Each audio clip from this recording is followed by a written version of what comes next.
नमस्कार, आप सभी दोस्तों का बहुत बहुत स्वागत है जेएमपी वेदर यूट्यूब चैनल पर। दोस्तों, आज बात होगी इंसो स्थिति के ताज़ा अपडेट और पूर्वानुमान की। जानेंगे दक्षिण पश्चिम मानसून सीजन 2025 के समय एल नीनो या ला नीना कौन सी स्थिति प्रशांत महासागर में देखने को मिलेगी। जैसा कि दोस्तों, जिस भी साल दक्षिण पश्चिम मानसून सीजन के समय प्रशांत महासागर में एल नीनो बनता है, उस समय देश में सामान्य से कम बारिश होती है। दोस्तों, दक्षिण पश्चिम मानसून पर सबसे बड़ा खतरा एल नीनो का होता है। जिस भी साल प्रशांत महासागर में एल नीनो बनता है, उस साल देश में भीषण सूखे के हालात बनते हैं, जिसका सीधा असर देश में होने वाली खेती किसानी पर पड़ता है। वहीं इसके उलट प्रशांत महासागर में ला नीना की स्थिति बनती है तो देश में सामान्य से अधिक बारिश होती है।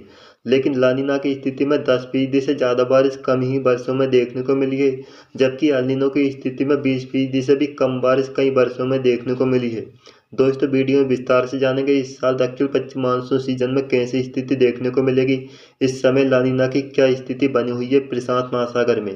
दोस्तों, वीडियो में आगे बढ़े इससे पहले चैनल को सब्सक्राइब कर दें और वीडियो अच्छा लगे तो वीडियो को लाइक करना न भूलें। आइए दोस्तों, सबसे पहले जानते हैं प्रशांत महासागर में एल नीनो और ला नीना की स्थिति किस प्रकार से दक्षिण पश्चिम मानसून की बारिश को प्रभावित करती है। एल नीनो की स्थिति में देश में सामान्य से कम बारिश होती है, जबकि ला नीना की स्थिति में देश में सामान्य से अधिक बारिश होती है।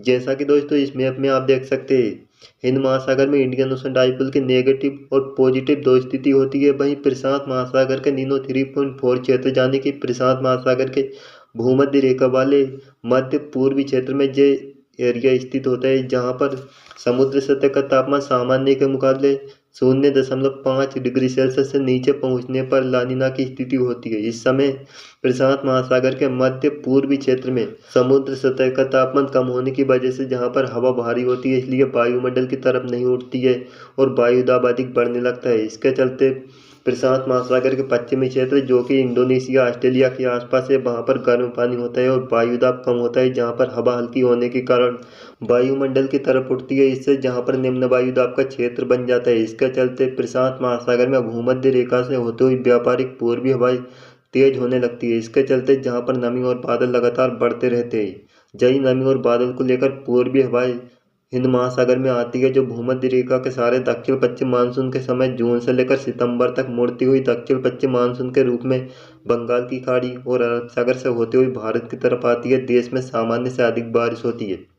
इसके विपरीत एल नीनो की स्थिति में प्रशांत महासागर के मध्य पूर्वी भाग में समुद्र सतह का तापमान बढ़ जाता है। लगभग 0.5 डिग्री सेल्सियस समुद्र सतह का तापमान सामान्य के मुकाबले अधिक हो जाता है नीनो 3.4 क्षेत्र का।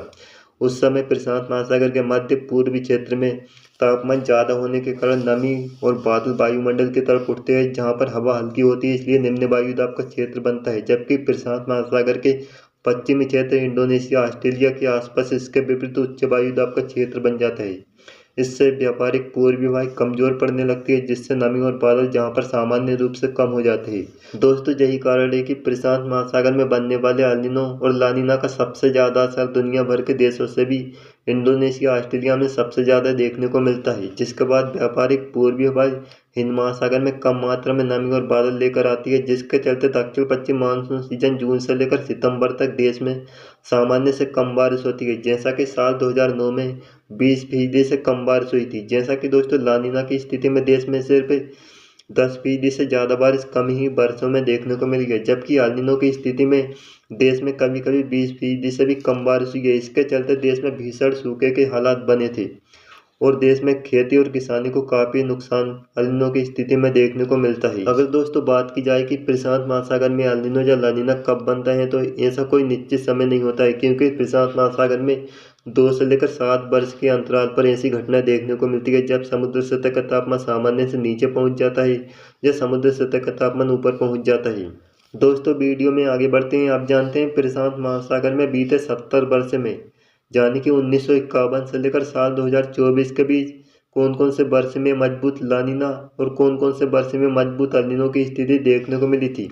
सबसे पहले एल नीनो की बात की जाए तो जैसा कि दोस्तों वेरी स्ट्रॉन्ग एल नीनो 1982, 83, 1997, 98, जिसके बाद साल 2015-16 में देखने को मिला था प्रशांत महासागर में। वहीं स्ट्रॉन्ग एल नीनो की बात की जाए तो जैसा कि 1957, 58, जिसके बाद 1965, 66, 1972, 73, 1987, 88, 1991, 92, जिसके बाद बीते वर्ष जैसा कि 2023-24 में देखने को मिला था।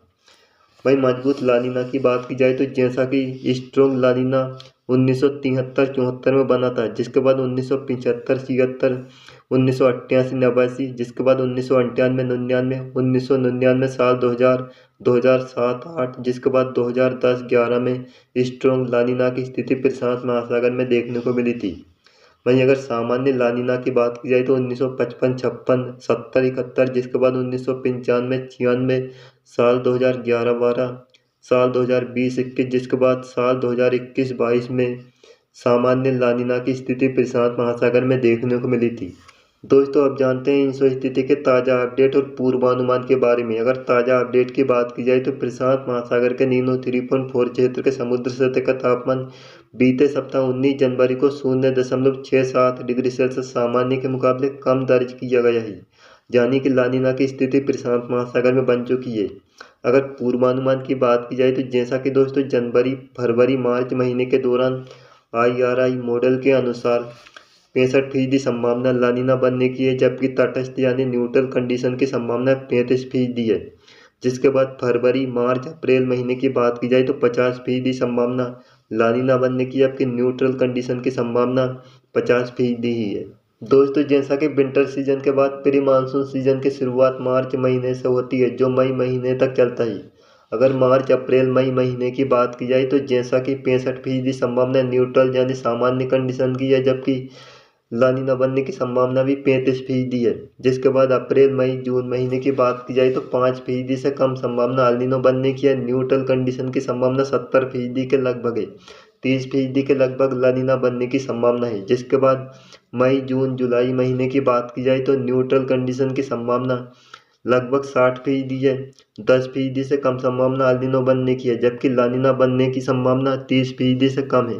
दोस्तों, प्री मानसून सीजन के बाद जून महीने से दक्षिण पश्चिम मानसून सीजन शुरू होता है, जो जून से लेकर सितंबर तक चलता है। आप जानते हैं जून, जुलाई, अगस्त यानी कि दक्षिण पश्चिम मानसून के समय कैसी स्थिति प्रशांत महासागर में देखने को मिलेगी। जैसा कि न्यूट्रल कंडीशन की संभावना लगभग 50% है। 35% से ज़्यादा संभावना लानिना बनने की है। वहीं अल्नीनो बनने की संभावना 10% है। वहीं जुलाई, अगस्त, सितंबर महीने की बात की जाए तो 35 से लेकर 40% संभावना लानिना बनने की है। न्यूट्रल कंडीशन की संभावना 45 से लेकर 50% है। वहीं 10 से लेकर 15% संभावना अल्नीनो बनने की है। अगस्त, सितंबर, अक्टूबर महीने की बात की जाए तो लगभग 40 से लेकर 42% संभावना लानिना बनने की है। न्यूट्रल कंडीशन की संभावना भी 40% के लगभग है।